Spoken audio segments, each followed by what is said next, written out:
Hello, everyone, and welcome. I'm Dr. Anna Brutlog, and I will be hosting today's webinar. We're so glad to have you with us. If you've attended before, you know we've had a very long-standing relationship with Nationwide. We're very grateful for their sponsorship over the past many years for our educational webinars.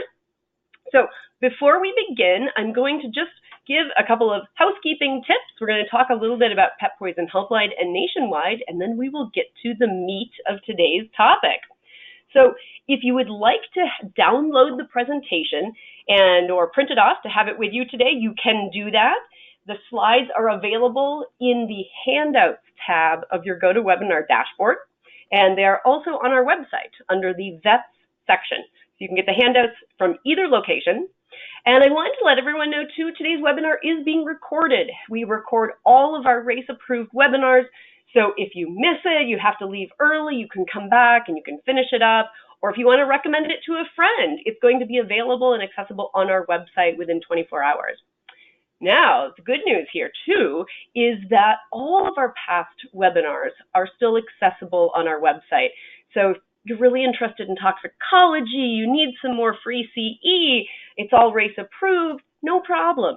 Just head to petpoisonshelpline.com under the For Vets page, and you'll be able to peruse through all of our archived webinars. With respect to CE, because I want to make sure everyone knows when they're going to get their certificate. So as I said, this is a race-approved webinar for veterinary professionals. We will email out CE certificates by the end of the day tomorrow. So, of course, giving spam filters and things like that, if you don't get your CE certificate by the end of the week, absolutely, at that point, definitely email us. And the instructions for that are on the last slide, but the email address to contact us at is very simple. It's just info, I-N-F-O, at petpoisonhelpline.com. So again, if you don't get your CE certificate by the end of the week, let us know. There is one catch here that everyone who's watching in a group should be made aware of. If you're watching in a group, the only person who's going to get the CE certificate is the person who's registered and logged in. So if there are others with you watching, what we need everyone else to do is to email us, again, at info@petpoisonhelpline.com. And again, this is on the last slide, all of the instructions. But email us. We need the full names of everyone in the group who is watching, and we need those and their email addresses so we can send them a certificate. And that we need all of that information within 24 hours at the end of the webinar. So it's a strict deadline so we can be kosher with race rules. So again, if you're watching in a group, make sure that you email us within 24 hours. So we're about to get started. I wanted to let you know that Dr. Susan Holland, who you're going to hear presenting today, is fantastic veterinarian. I'll introduce her in a second, but I will be here in the background to answer any questions. So if you have questions that come up during Dr. Holland's presentation, feel free to enter them into the question box, and I will do my best to answer them. If there's something I can't answer, perhaps we'll leave it for Dr. Holland at the end. But certainly if something comes up again, don't hesitate to ask. So very quickly, let me just tell you a little bit about Pet Poison Helpline. If you're not familiar with us, we are a 24/7 animal poison control center. One thing that actually makes us quite unique is we also operate a human poison control center side by side. So while we have a very large number of vets and vet techs, we also have some PharmDs who, while they don't answer the phones, are extremely helpful for me as a toxicologist when we get a call on a new drug, a new human drug, something of that nature. But I always kind of joke that, we've had an animal and a human poison center side by side for decades now, going back 30 years. And I kind of joke that we were One Health before One Health was cool. So there you have it. It's a fabulous environment. We do have a case fee. So our per case consultation fee is $59. And that can be paid by the pet owner on a credit card. That can be paid by the clinic. And we can set up a clinic account to make invoicing extremely easy and quick for everyone. And if you have to call back on that same case, there's no additional fee. So if the pet owner calls to start the case, the vet can call back as many times as needed. And then we'll send you a copy of that case report at the end of the case. Quickly, I'd like to mention that one of our values here, and one thing we really strive to do well at Pet Poison Helpline, is to be a premier educational center. And that is one of the reasons that we have, for many, many years, been giving free race-approved webinars, like the one that you're going to attend today. We also have some talk tools, especially the Wheel of Vomit, which if you don't have one, let us know, man, and we'll send you one. We've put out a couple of textbooks on veterinary toxicology. I'll show you that at the end of the presentation.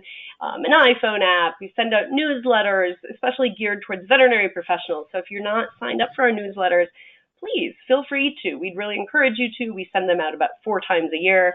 They're seasonally appropriate, geared towards clinicians and veterinary support staff, so you can be aware of what toxins might be walking in the door. So email us to get more information. At this point in time, I would like to turn things over to Dr. Carol McConnell from Nationwide. Again, we're very grateful for their long-term sponsorship of these webinars. So Dr. McConnell, take it away. Thank you very much, Dr. Bootlog. Thank you to all of you who have taken the time this morning or this afternoon, depending on where you are in the country, to join us. So just a really quick couple minutes here on Nationwide. We have been working with the Pet Poison Helpline folks for a number of years. I think we're pushing 8 to 10 years, and we have really enjoyed this partnership due to the shared mission, and that is preparing, pet owners for unexpected accidents or poisonings or what have you in their pets. We also cover that $59 case fee that Dr. Bootlog just mentioned. The Pet Helpline folks are a valuable asset, and whether the client pays that fee or whether you end up paying it and wrapping it up into your invoice, we will cover that. Our goal is certainly to enable best medicine, and that is for you guys to be able to administer your A-level treatment plan for the pets. And we know that from our research that the pet owner is more likely to say yes to your recommendations in that exam room, and that they can often spend twice as much on their pets compared to those without the pet insurance. So next slide, just to give you an overview of what we do cover, very, very broad coverage. I know there historically has been some concern over the coverage of hereditary conditions. We now do cover those. You can see that in the middle column there. And then also the alternative stuff, the far right column in the middle, the world of acupuncture, chiropractic, laser therapy. If it's, recommended and prescribed by you, yes, we cover it. So we do try to stay, abreast to current therapies. And then the last slide, just to give you a sense of what our different kinds of plans are, we actually offer the pet insurance coverage in 3 flavors, if you will.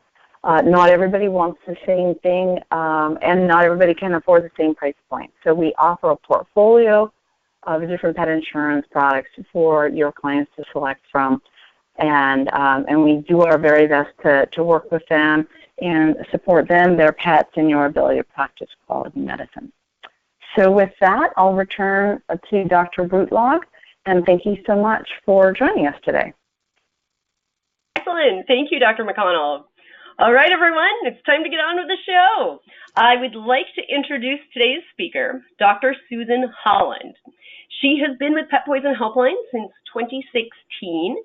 She is absolutely lovely. I am so honored and so happy to work with her.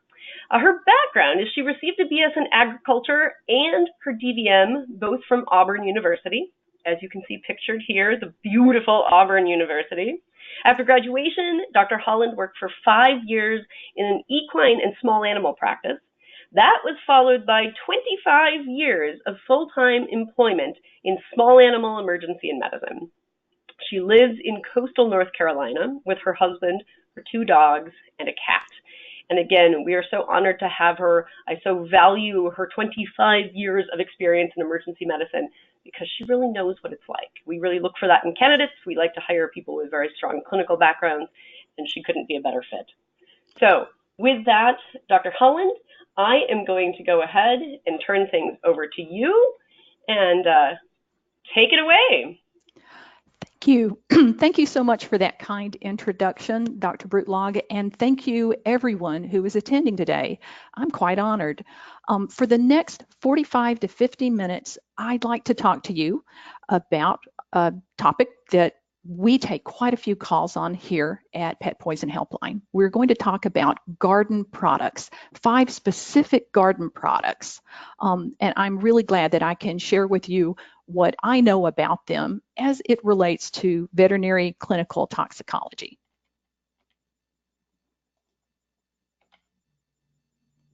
And the products that we will discuss are going to be glyphosate herbicide, better known as Roundup, granular fertilizer, bone meal fertilizer, insecticide bifenthrin in a granular formulation. This is pyrethroid insecticide, and the molluscicide metaldehyde. Since January the 1st of just this year, here at Pet Poison Helpline, we have taken 729 phone calls from pet owners regarding exposures of these 5 products to dogs and cats. And so I feel like if we take that many calls here in just that period of time, it stands to reason that you're getting calls or pets that arrive at your clinic who've been exposed also. The other thing, my iPhone just this morning had a feed about glyphosate right there on the little news feed, right under something to do with Kim Kardashian, I don't know. Anyway, but what they did state was glyphosate is worldwide the #1 sold and used herbicide. So these are common products. They're also readily available in home improvement stores like Lowe's and Home Depot and in garden centers. They're easy to apply. So the homeowner, who is also the pet owner, is likely to be using these around their plants on their lawn. My goal for us today is to discuss these 5 products such that you are familiar with them, have an understanding of the risk of toxicity to a dog or a cat following a routine exposure. And I'm going to stress this is a practical lecture, so we're going to talk about routine exposures. We'll touch on rare exposures, but really the focus is routine. We'll also review clinical signs. What are you going to see? When are you going to see it? When are those signs going to go away? And of course, we will discuss the treatment recommendations that we make here at Pet Poison Helpline to help these pets do well, and the prognosis. What is likely to be the outcome for a pet dog or cat with a routine exposure to any of these 5 garden products? But even though this is a lecture that is going to be focused on garden products, there's no reason to have garden products if we don't have plants. So in the history taking, if you have your pet owner call and say that this pet has ingested a fertilizer, this pet has ingested glyphosate, we need to know where was that product placed, because we have to be able to interpret the toxicity based upon the plants that it was around. If, of course, the pet chewed the bottle, ate directly out of the bag, well, the plants are really just not going to be a player. But if that product was placed under this oleander bush, under this sago palm with all these nasty pods, or right here with this kalanchoe plant, all 3 of these being toxic plants, well, that pet could be, wanting to ingest just the fertilizer or the bone meal, but unfortunately ingest part of a toxic plant. So that's my 1 slide on plants in a gardening lecture. Don't forget to ask about them and rule them out as a player in the toxicity. Our first topic, we'll talk about glyphosate.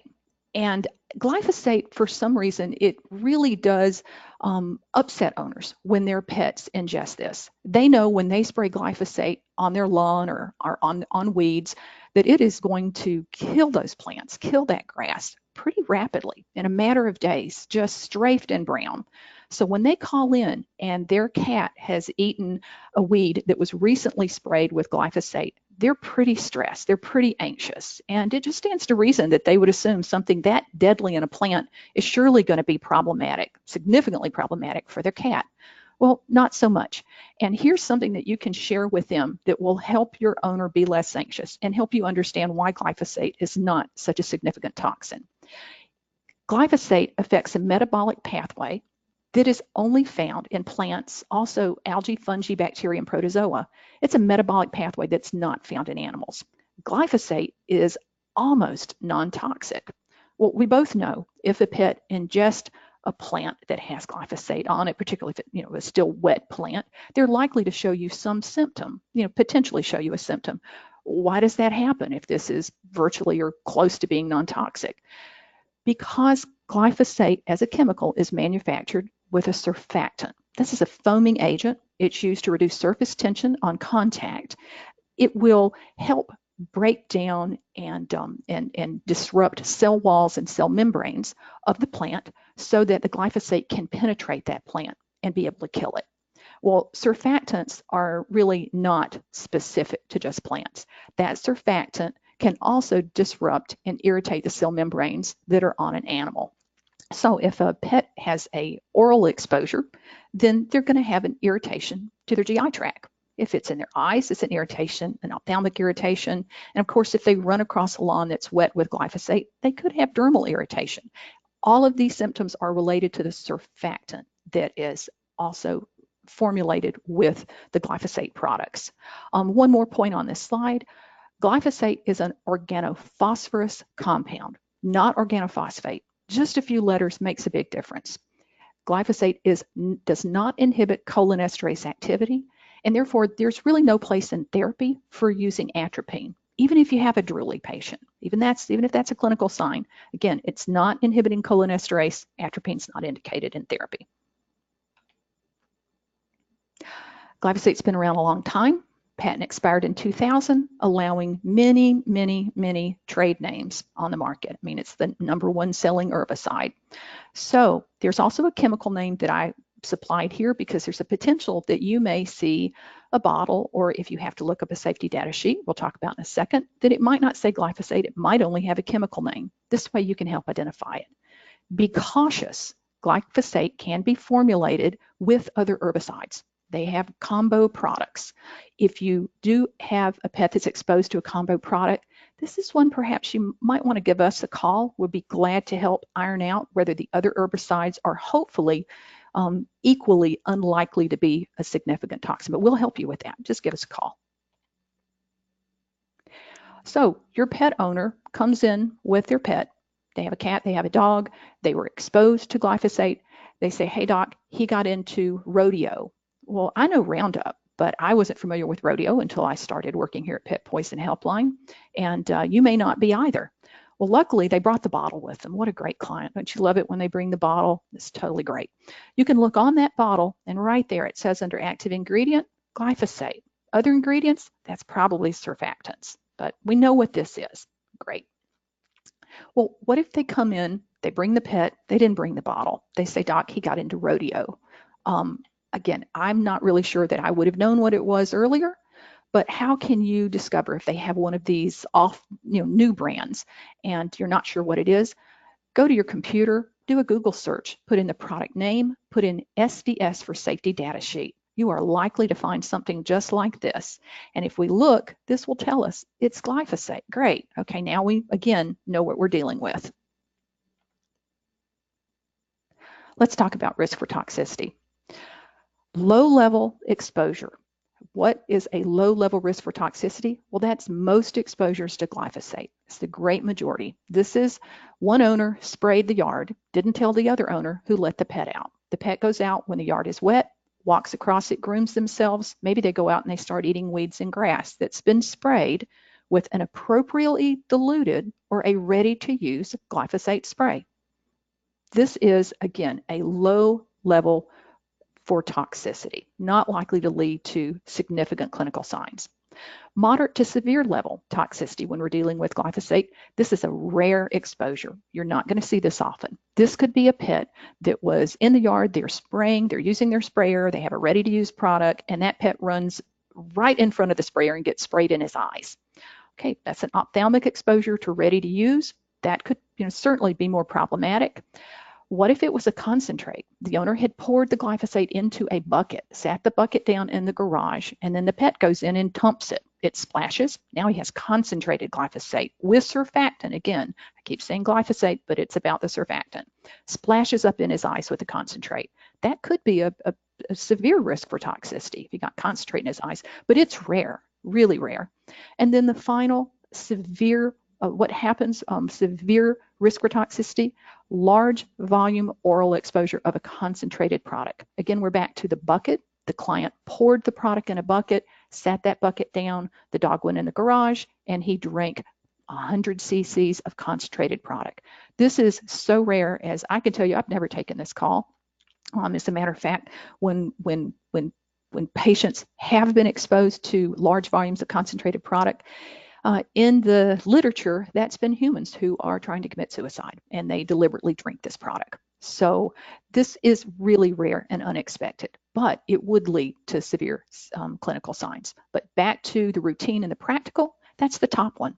Low level, ready to use product, sprayed in the yard, the dog or the cat went into the yard. What do you expect to see? Common clinical signs following that routine exposure, you may see nothing.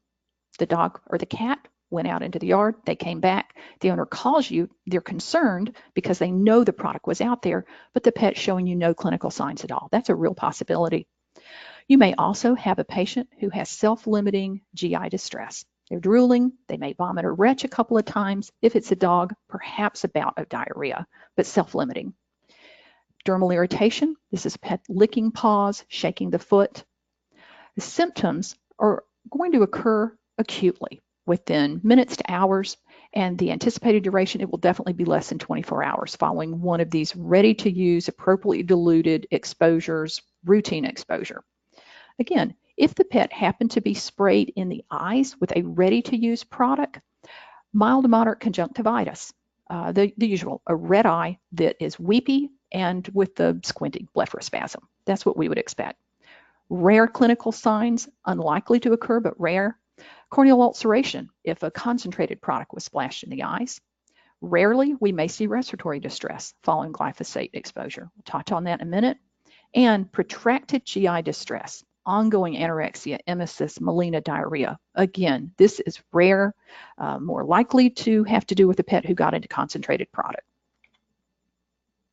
To treat these patients, if you have an asymptomatic patient or you have a symptomatic patient, they have mild symptoms. We discussed that patient just a second ago. This is the one that traipses across the yard, comes back in the house, maybe they retched once or twice. That patient can be managed at home. Irrigate the mouth with tap water, or ask your owner to irrigate that mouth with tap water. They can bathe any contact area as long as it's ears back. Don't bathe the face, ears back with liquid dish soap, rinse well. When the retching is over, when the emesis has passed, feed that pet a meal to further dilute the product. Emesis induction activated charcoal, it's not recommended following these routine exposures. It's reserved for the rare large volume exposure. So again, what do we do with glyphosate in a routine exposure? As long as that patient has self-limiting symptoms or no symptoms at all, the owners manage at home. Okay, so this is a patient who has lingering symptoms. Or maybe they know that the patient was exposed earlier in the day, it's the afternoon, and that's when they notice symptoms, in which case, symptoms have been going on a bit potentially. It's just when they happen to notice. This patient has vomiting or diarrhea greater than 3 times or symptoms lingering greater than 3 hours. They need to come in for some supportive outpatient care. Control the emesis, a diagnostic testing to evaluate hydration, fluids, it's PRN, what you need to just catch them up, and GI protection. If the patient has persistent diarrhea, consider probiotics and metronidazole. Here's your patient with a routine ophthalmic exposure. They have been sprayed in the eyes with ready-to-use glyphosate. They're at home. Have the owner rinse that eye for about 5 minutes with tap water. If the symptoms are resolving over 30 minutes, they're not worsening, they're resolving, the pet's not squinting anymore, he's less tearful, they stay home. If the symptoms are not resolving, he comes in for fluorescein staining, appropriate ophthalmic meds. Final word on glyphosate. Respiratory distress is a rare reported symptom. We've seen it looking in our past cases, dogs and cats in the past 8 years, only 1.8% of the time. But there was a questionnaire study that was performed by the Vet Poisons Information Service in the UK. Their questionnaire study suggests that it's a poor prognosticator if cats have a symptom of respiratory complication and respiratory distress. Again, it was a questionnaire study. They couldn't really delineate, did these cats have prior respiratory disease? Did they aspirate and that's why they had respiratory problems? They really couldn't delineate that. So it was suggestive. That said, I would advise you that if you have any patient with respiratory distress, that one is not one to be managed at home. That patient has got to come in, and I know I'm preaching to the choir about this. If you had somebody call, no matter what was going on with the pet, and they said that the tongue was purple, the gums are purple, the pet is in respiratory distress, you tell them to come in. So these ones come in too. And to that fact, if you have someone call, you might even want to ask, particularly if it's a cat, ma'am, is your cat panting? What color are the mucous membranes? You might want to have your staff members ask, just so that you can really well evaluate, is this truly one to manage at home? Is it like most of them? But again, a really rare clinical sign. Let's move on to a new topic. So granular fertilizer, of all the things on this slide, I think the important one is there's a low order of toxicity because it is the poor GI bioavailability of the ingredients, and that's really key. Low order of toxicity, not likely to be a big problem. And when it is broadcast spread, we don't think, even if that dog was able to be outside on their property for a significant period of time, we don't think that he is going to hoover up enough broadcast spread fertilizer to get a significant ingestion. Now, if it's spread with a funnel, like the man below, there's a potential that that could mound up and that dog could get a few goodly mouthfuls and have increased symptoms that might require some supportive care. What instances can increase the risk for toxicity with a granular fertilizer? Well, we need to know about these things in this list here. We need to rule out that, if we have a granular fertilizer with an iron concentration greater than 5%, well, when that pet ingests that fertilizer, well, he's gotten fertilizer as an intoxicant and iron. So we're also potentially dealing with iron toxicity. Fertilizers can be combined with pesticides. We need to know what they are. There's fertilizers combined with organophosphate pesticides. We really need to rule that out.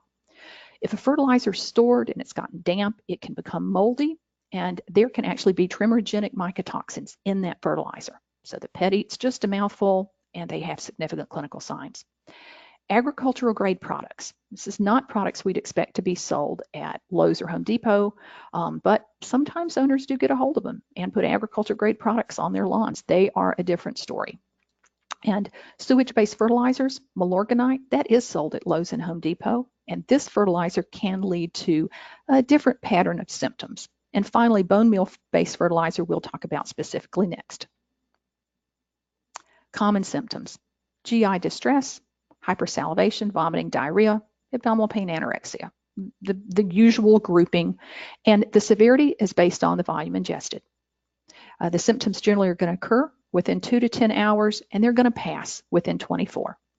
If a pet ingests just what he could, again, hoover up off of a broadcast area, in all likelihood, he is going to have self-limiting symptoms. Less common symptoms: bloody diarrhea, bloody emesis. Honestly, this is so less common than I would anticipate. Either this pet had an existing comorbidity that made him just less likely to tolerate any GI irritant, or there's iron in that product.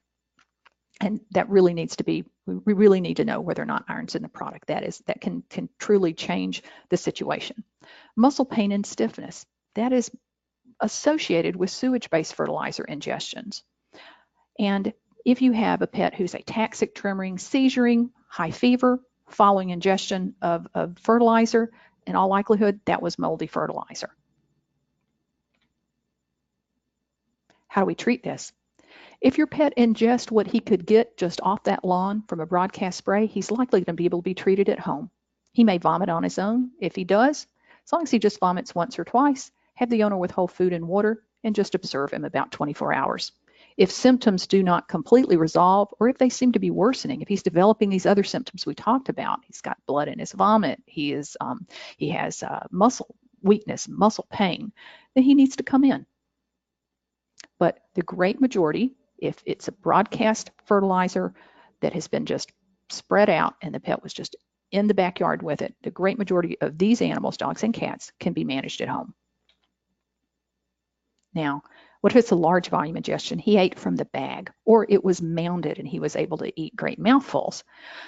Well, this patient, if it's within 2 hours of the ingestion and he's not vomited on his own, and that's going to be a bit odd because he likely would, but if he hasn't, you can induce emesis. Because of course, this is a large volume ingestion. This is a patient that's going to require some care in the clinic. We don't recommend activated charcoal administration. It is unlikely to be effective at binding minerals. Diagnostic testing, we don't expect systemic toxicity, so I don't have a recommendation for chemistry. Evaluate for hydration, and you may want to use radiographs. They can help you identify whether or not this was perhaps a bone meal-based fertilizer or whether perhaps it was iron fortified. Other treatment for large volume ingestions, we're talking eating mouthfuls, perhaps out of a bag, or eating a mound of fertilizer. Control the emesis, rehydrate that patient. GI protectants. For persistent diarrhea, again, probiotics and metronidazole. And finally, if you do have a patient with muscle stiffness and orthopedic pain, again, more likely with the sewage-based fertilizers, non-NSAID analgesics and or methocarbamol. Finally, iron toxicity. It is beyond the time of this presentation, the time limitation for me to go into that, but it is important. And so if you did have a fertilizer that had greater than 5% iron, then it would be important to track down whether or not that patient was able to ingest enough iron to be problematic, and to look into how would we treat that. Please, Dr. Colleen Almgren, one of my peers and colleagues, she gave a great presentation in 2016 on minerals, vitamins, herbal supplements. She talks about iron toxicity. This is an archived webinar, and if you'd like to know more, please look into that. Thank you very much. Colleen. Bone meal fertilizer. So bone meal fertilizer is often found in organic fertilizers. Now, it can also be in inorganic fertilizers. If you see a little bit further down, it talks about it can be combined with a pesticide. Pesticides and organics, that they don't go together. So it's not always organic, just to let you know. It again has a low order of toxicity, poor GI absorption. However, if a pet ingests a large amount, they're going to get a foreign body. This is bone meal. It will result in an obstruction if we don't get it out. Also, pets with a history of pancreatitis are likely to have a recrudescence from eating bone meal. Final thing is, this stuff stinks like, oh my gosh, it stinks like something dead. Because it is something off probably the kill floor, and it will entice dogs to it. So wherever owners place this, the dog is going to want to find it, going to want to eat it. So if they are placing this around bulbs, this dog is going to eat bone meal and tulip bulbs. If they place it around their sago palm, he's going to eat bone meal and sago palm pods. So again, I think this one, even more so than the others, is more likely to end up with a potential co-toxicity with a toxic plant. Really, especially with this, find out where they place this. Unless the dog ate from the bag, what plants did they place it around? Clinical signs, the usual: vomiting, diarrhea, abdominal pain, anorexia, but also a mucoid, smelly diarrhea and potential tenesmus, particularly if they have developed a concretion in their colon from the bone meal. Onset of symptoms is generally acute, and of course the toxicity, it's going to depend on the amount that the pet ate, and or whether or not this pet is a pet with a history of pancreatitis. That said, if it is a min pin who has to live on Royal low fat in order to keep his pancreas happy, he might just eat a teaspoon of this product and be in trouble. But for most pets, they need to eat a volume. So what are we going to do treatment-wise? If you have a healthy pet, no history of pancreatitis, and he ate a small volume, he ate that teaspoon, this isn't a pet that needs more than observation. You don't need to make that pet throw up. You know, that teaspoon is and again, it's all relative to your pet, but generally a small volume is going to be something that most healthy pets, no past history of pancreatitis, will tolerate. However, if they are in that group where we're worried about their pancreas or where they ate a large volume, emesis within 4 hours. If they've not vomited on their own, again, if there's a large volume, suspected that they ate. Abdominal radiographs, you can take that. This is bone meal. It will really show up well. If you see a significant amount in the stomach, induce vomiting, and a patient with high risk of pancreatitis. And again, that patient doesn't have to eat a large amount, they just have to eat some. A word on gastric lavage. If a patient comes in, if emesis is not effective at returning this product, if you x-ray and you still see that product sitting in the stomach, you've given 4 hours of supportive care that we'll talk about in a moment, consider gastric lavage, because we're going to consider anything we can do to get this out so that the way of getting it out doesn't turn into something surgical. But be aware, this bone meal, it's going to be difficult to retrieve with an orogastric tube. It really is. It's going to want to pack up, and it's just going to be difficult. But it's something to attempt if you are between this and surgery. Diagnostic testing, evaluate these patients as far as their hydration goes, and then also for the patients who are at risk for pancreatitis or patients who are showing you symptoms of pancreatitis, consider specific pancreatic testing. And serum biochem CBC, full testing for those patients. Treatment. Control the emesis in these patients. IV fluids is paramount. GI protectants. Analgesics and nutritional support if these patients do develop pancreatitis. And there's unfortunately a potential that you may have to go in surgically to pull out a GI concretion if this was potentially let go too long. The owner didn't know, they brought the pit in days later, you take an x-ray and it's in perhaps the small bowel and you just don't have another way to get it, the pet is in trouble. If it makes it to the colon, serial disimpaction enemas may be effective at removal. Hopefully it will be. New topic, let's talk about bifenthrin granules. So bifenthrin is a pyrethroid insecticide. Pyrethroids are usually really well tolerated by dogs. I mean, generally they really are. Not so much by cats, but well tolerated by dogs. Bifenthrin's that exception, and that's why we're going to talk about it. It does come available in a liquid and a granular version. Cats are very much more likely to be exposed to the liquid. As a matter of fact, looking back at cases over the past 5 years, we have had 60 feline exposures to bifenthrin. Only 2 were granules and only 1 was symptomatic. All the other exposures were liquid. So cats don't seem to want to eat these granules. I'm sure they have, I would think, almost an equal opportunity to, but we just don't get calls on it. Dogs will eat it. And dogs can be intoxicated whether they put their head in that bag and eat mouthfuls, or if it is broadcast in the yard and that pet has time to go hoover up broadcast spread. That's different from fertilizer. I said if it's broadcast spread fertilizer, that generally a dog is not going to consume enough for that to be more than a low-level toxin. But when it comes to bifenthrin, they can hoover up enough to be in trouble. Clinical signs. Onset can be rapid, just 3 minutes to a few hours, or there can be delayed 6 to 12 hours. You see nothing, 6 to 12 hours, they're showing these kind of symptoms. Twitching and tremoring are the classic symptoms. For cats, seizure activity. Seizures are a little more rare in dogs. Ataxia is more common in dogs. Hypersalivation in both species. Also vomiting.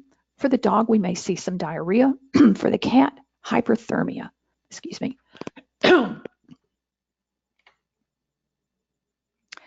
I want to share this slide with you. Thank you, Dr. Brutlog, who shared this with me. This is Frank. And Frank's history is that his owner had put bifenthrin granules on ant mounds the afternoon prior. No symptoms were seen. In the morning at 6 a.m. when the owner got up, this is what he saw Frank doing. Come on. Come on. Come here. Come on, buddy. Let's go. Go for a ride. We'll go outside. Come on. Come on. I think you can go for a ride. Appreciate he's shaking. He's certainly ataxic. I'm sorry, it's jerky. You can do it. He's alert. That's a good sign. He's certainly not seizing, but he's weak. Go outside. He's also smart. Look at him. He doesn't want to lose his good footing and get on that linoleum. Smart dog. So we had tremor, ataxia, muscle weakness. Oh, I'm sorry. Let's move on. So, apologize for this. Here we go. So, what are we going to do with these symptoms and these patients? Well, if you happen to get a patient who has consumed bifenthrin granules, and of course, like I said, it's most likely going to be a dog. If you get that patient in, you know they've gotten into it, and it is prior to onset of neurologic symptoms. And I would recommend, if you get a call, if someone says, my pet was exposed to this product, I'd have this dog come in, unless they could tell you they know without a shadow of a doubt that he only ate 2 or 3 or 4 little pellets right there and they pulled him away. If he was in the yard with it, even if he's asymptomatic, have him come in. But if you get him before he's showing neurologic symptoms, induce emesis and give him a single dose of activated charcoal. If he is like Frank and he's tremoring and ataxic, I wouldn't do either of these. For one thing, we've kind of missed our opportunity. Nobody's fault. It happens. I mean, that owner was sleeping. And for another thing, he's likely to choke and aspirate. And activated charcoal does no good in a lung. Control his emesis for his tremors. Methocarbamol, and we have some doses here. You also can add diphenhydramine to help control twitching and tremoring. It is an adjuvant, though. Unfortunately, it's not going to be something that you could use as a sole source of tremor control. These patients are going to be drooling. Atropine's not recommended. It's not necessary. Again, this isn't a cholinesterase inhibitor. Just irrigate that mouth with water, give your antiemetic time to take effect, and give this medication time to reduce the tremors, and you'll notice that the hypersalivation will resolve. If your patients are seizing, and I do have cats here too, because it's a possibility, even though it's rare, but cat or dog, we recommend phenobarbital as an anticonvulsant to use for seizures related to pyrethroid toxicity. That is our #1 recommendation, because diazepam is less effective. But if diazepam is what you have, then use diazepam. You can also use propofol. I have doses here. Please be sure to protect that airway if you have to use a propofol CRI. And really watch all animals when they're on anticonvulsants and be sure that their respiratory tract is safe. You can also use gas anesthesia if that's what you need to in order to control seizures. If you don't have other choices, if your patients are not responding, we do have to control seizures. Monitor blood sugar every 4 to 6 hours. If these patients have active tremors and seizure activity, they're likely to have low blood glucose. IV fluids, replace what the dehydration loss is, replace whatever they're losing and vomiting and drooling, give them maintenance fluids. Control their temp, cooling support until that temp is 103. And use cool wet towels, use fans, nothing cold, no ice water, just cool, and stop cooling at 103. Be aware, body temp can really make a big drop once the tremors and seizures are controlled. So be prepared, because if it drops less than 98 degrees, you might have to warm this patient. Use safe warming support. Hot dogger and warm blankets from the dryer are definitely advised. Of course, we all know we don't use heating pads and we don't use hot water bottles. There's potential to burn those patients.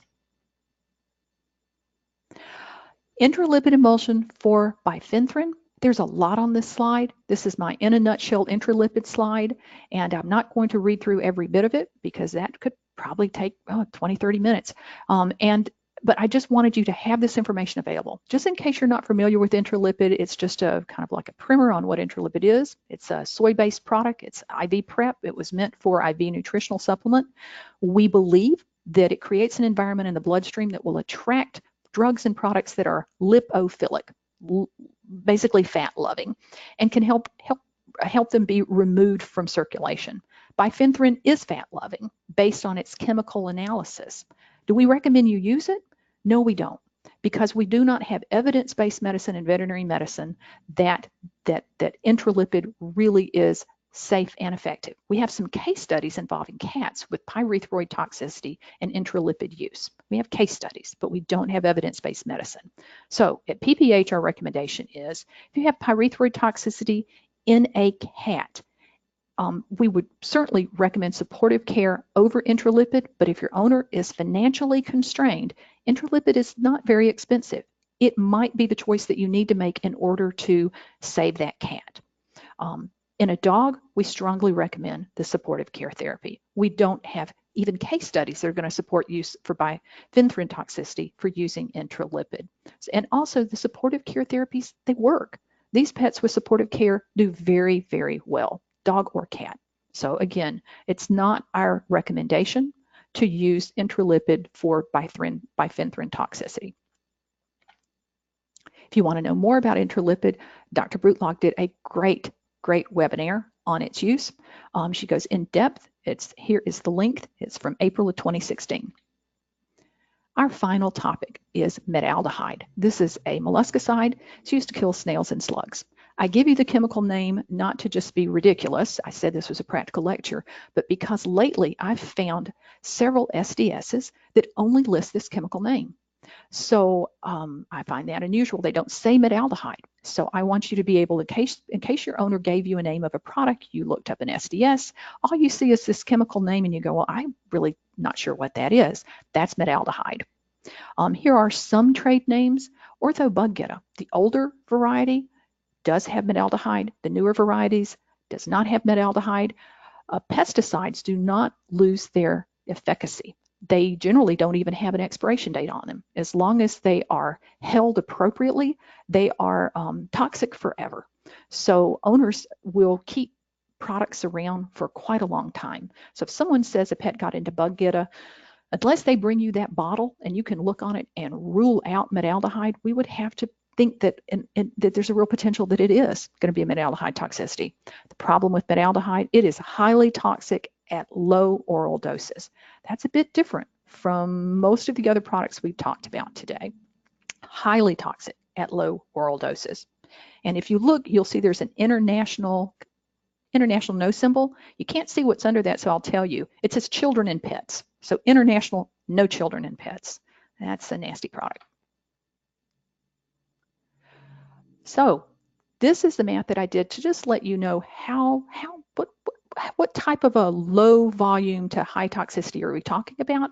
A 90-pound dog, toxic dose of 7% metaldehyde. That is a routine amount of metaldehyde in a slug killer, 5.8 grams, 5.8 M&Ms. That is all it takes. An M&M weighs about a gram. So the weight of 5.8 M&Ms is all it takes to intoxicate this big dog. There's no antidote for it. Brief word, EPA mandated that international no symbol or some type of caution symbol to be on packaging back in 06, 07. It took several years for industry to be compliant. We have noticed here at Pet Poison that there is a slight decrease in metaldehyde exposures beginning from the time that the compliance actually occurred.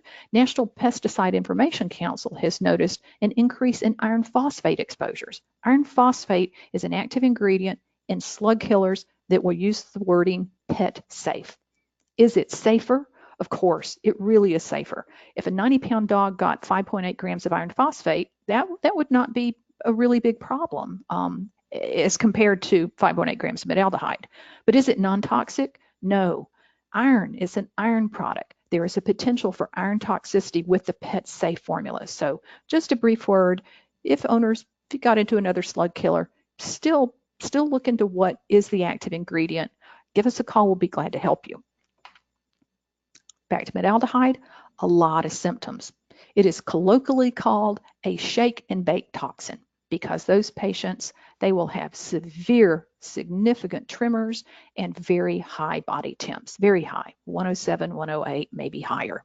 Lots of other symptoms, hypersalivation, vomiting and diarrhea, metabolic acidosis, seizures. For cats, pronounced nystagmus. For dogs, hepatopathy occurring days after ingestion and temporary blindness. These symptoms occur within minutes, perhaps up to 4 hours of ingestion, and they last 1 to 3 days with aggressive support. Without aggressive support, a patient who ingests a significant dose of metaldehyde is not going to make it. What do we do? If that patient has ingested metaldehyde, any amount, and they're asymptomatic, they're at home, it's been less than 10 minutes. As long as that patient is a dog, we recommend this for a dog and an appropriate dog. He's not a puppy. He's not a a geriatric dog in heart failure. He's not brachycephalic.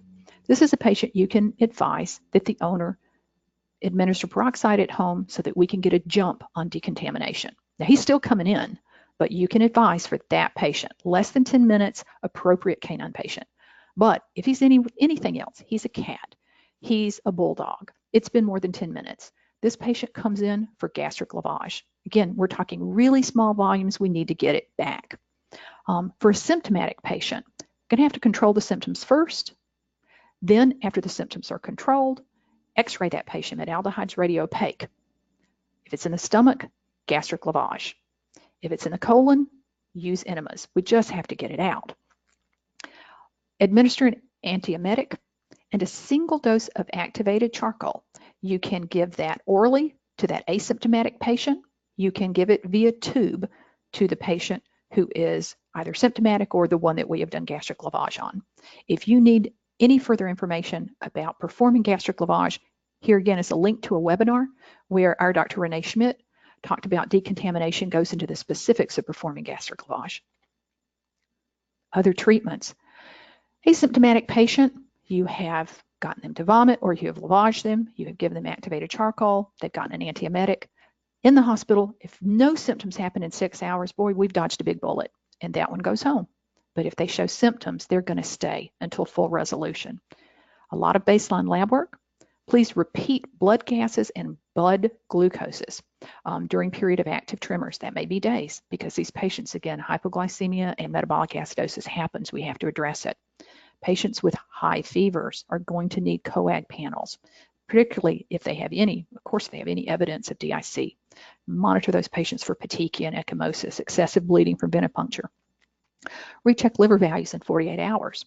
Might have to do it sooner if that baseline value wasn't normal, but if baselines are normal, recheck in 48. IV fluids, absolutely. For the tremors, methocarbamol. And I have a dose here for a CRI also. These tremors are significant. For seizure activity, this is a flip. We're going to recommend diazepam over phenobarb in this one. That is our initial therapy, our number one recommendation. Metaldehyde is going to respond better to diazepam as an anticonvulsant, but you can use phenobarb. You can use propofol. Don't forget nursing care for your seizure patients. Supplemental oxygen, lube those eyes, turn them every 4 hours. Mannitol administration once they're fully hydrated. I stress that, fully hydrated for patients who've experienced multiple seizures or extended period of status. These patients are hot.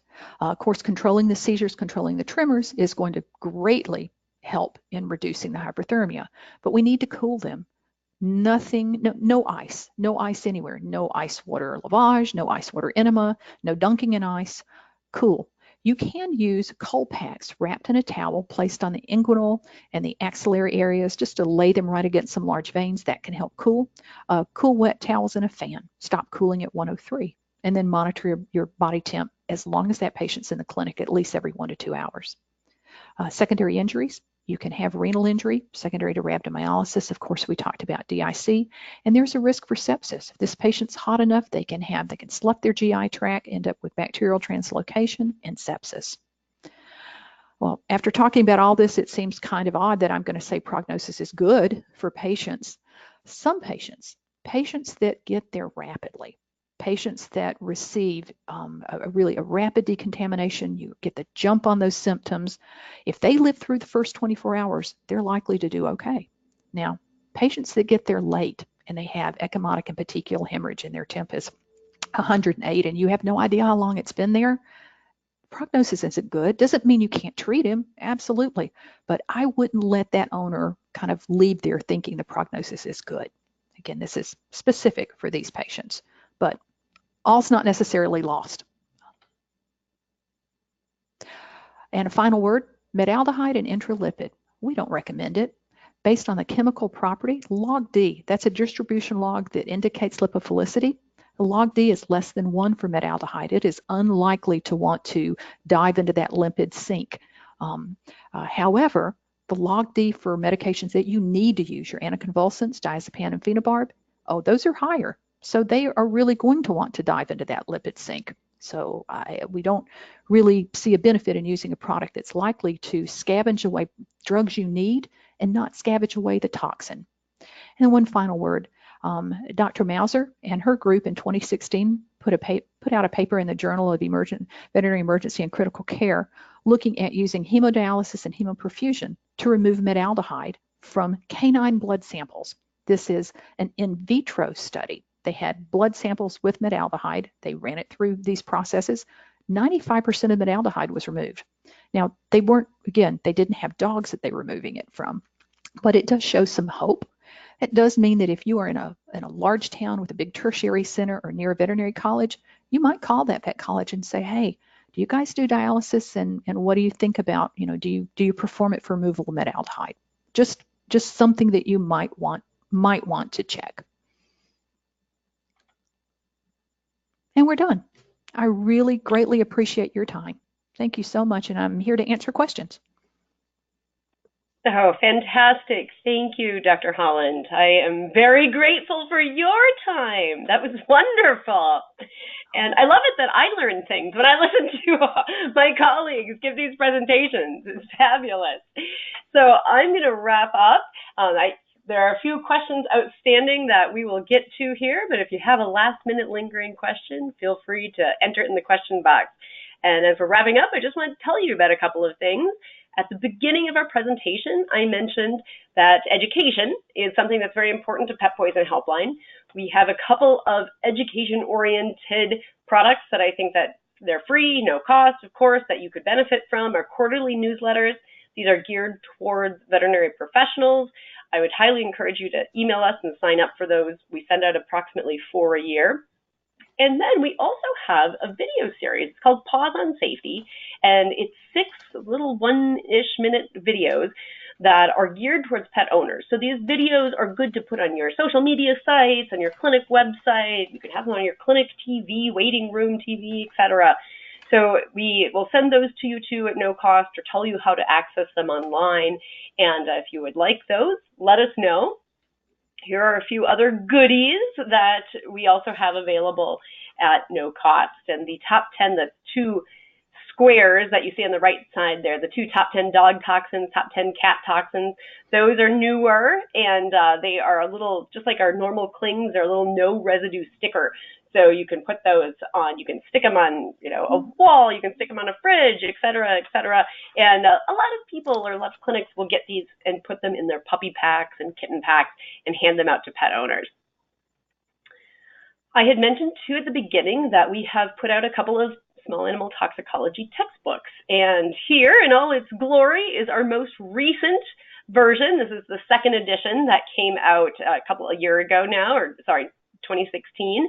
It is well over 100 chapters. The idea behind this book is to write it so it is most applicable to people in general practice and emergency practice. It's extremely clinically oriented, and we've very thankfully and humbly, we've had very, very good reviews. If you have any comments on it, I'd love to hear it, because certainly if edition 3 comes out, we'd like to make any changes that people feel like would be helpful. So before we leave you, I would like to say, if you think that toxicology is interesting, you like what you're hearing on our webinars, you think, hey, this work is pretty cool. Granted, I'm pretty biased, but this work is pretty cool. We are hiring. Currently, at this point in time, we have some veterinary technician openings, and we hire from over 20 states, actually. So even though we're located in Minnesota, you don't have to be in Minnesota to work for us. And the full list of states that we hire from is on our website. You can see the web address there. You can email us. But again, at this point in time, we're primarily looking for technicians, but we're always looking for good veterinarians. And we really love to keep those connections going. If you're a vet who'd be really interested, I still encourage you to contact us. Even though we don't have an opening right now, we will certainly, of course, in the future. We've been growing every year and hiring new vets every year since we started. So with that ado here, I just wanted to let you know we have a couple more CE toxicology CEs sponsored by Nationwide. The next will be in September. I'm giving that, and we're going to talk about marijuana because that is a hot topic. Talk a little bit about CBD as well, synthetic marijuana. And then in November, talking about feline intoxication. So thank you, everyone, so much for attending. We're so grateful. Please, again, if you have any comments, questions afterwards, shoot us an email and let us know. But I want to remind everyone that we will send out CE certificates tomorrow. So if for some reason you don't get yours by the end of the week, please email us and let us know. Also, if you're watching this lecture in a group, remember the only person that we know who's logged in is the person who's registered and of course logged into the GoToMeeting or GoToWebinar. So that's the person who will get the CE credit. If you're watching in a group, what we need you to do is send us the names of everyone who's watching and their email addresses, and you have 24 hours from now to do that. So please send us that information so we can have record that you attended the live event, and we will send you a CE certificate indicating as such. But this webinar is recorded, just like all of ours. We have a very large archive on our website, so you can go back, you can watch this one, you can watch a whole host of webinars, almost exclusively on small animal toxicology, and we do have some on wellness as well. Certainly a very important topic for our profession. So at this point in time, we will wrap up the webinar, but I will leave the questions open for a bit. So if needed, you will still be able to communicate that way. And again, thanks everyone for coming. I hope you have a fantastic rest of your day. Take care.